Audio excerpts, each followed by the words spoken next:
For Love and Money is a historical love story novel, pretty much based on a true story of a young man who was in school, and his dad bought him a commission in the army, thinking that Napoleon had been exiled to Elba, and he was going to have a nice time in the Caribbean. And then Napoleon basically escaped from Elba, and the Waterloo campaign occurred, and he was diverted to Waterloo. So 2 weeks after leaving school, he was fighting for his life on the last famous battle of the Napoleonic Wars. So I weft a love story into that dramatic, what's the word, contrast in life, I suppose, for the young man, and the result is For Love and Money. Originally, the project was a screenplay, as I mentioned, and so the film version, if you like, was already written, and then the novel was created, and of course with numerous colleagues and friends at Warwick Castle, such as yourself and other talented individuals. The logical thing to do was create an advertisement for it in the form of a 30-second cinema promotion film. So we got our heads together, and again, here we are with the result. So where did that come from? You don't often see books with adverts. So where did the idea of a promo sort of come from? I think it was just a different way of advertising a book. I mean, as you rightly point out, and I agree with you, that I'd never seen, well, perhaps one or two very short, still like television adverts for books that have come out. But a proper, what's the word, trailer, I suppose, almost, as if it was a film, but it's actually a novel. And again, that, as we discussed, that's a massive risk, because it's never been done before, and one might think that there is a reason for that. So how do you think this is going to impact on a potential audience? Whether do you think it will cause confusion, or do you think it will help people read the book, or do you think it will put people off the book? What's your take on that? Well, again, I think people will assume it's a film, which might logically be detrimental, but equally, on the other hand, there's a massive film-going audience out there that might be tempted to read a novel instead, or as well as, should I say, as their film viewing. Hopefully that's the case.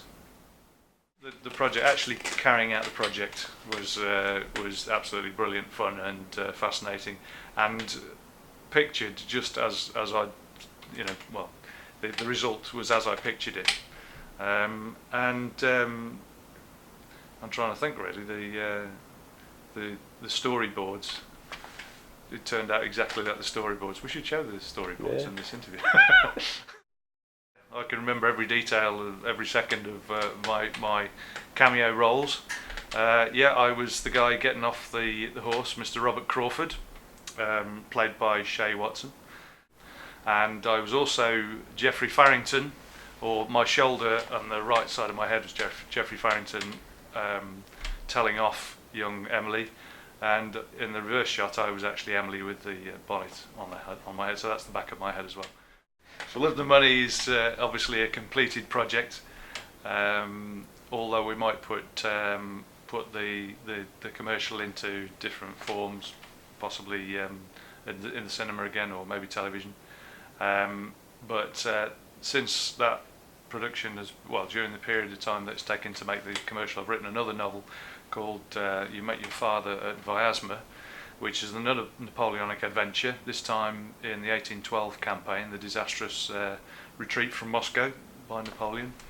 And this has been inspired by a BBC documentary I saw that when they were digging up skeletons in Vilna, which used to be called Vilnius, along the route of the march, and some of the skeletons were French, some were Russian, but they remarked on the fact that some families along the route in Russia still to this day have French surnames, Spanish surnames, German surnames, Portuguese surnames, inexplicably.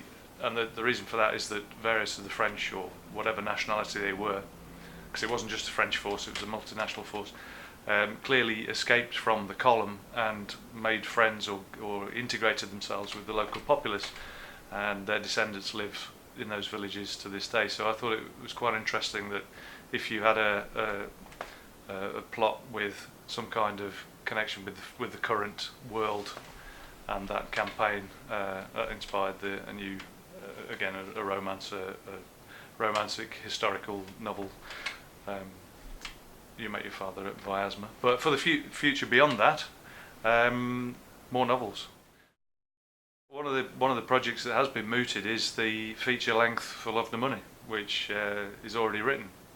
That's an obvious one if we can rustle up the finance for that, and with the resources that we have in terms of historical reenactors and talent that is around us, that's certainly a project that we can look at seriously.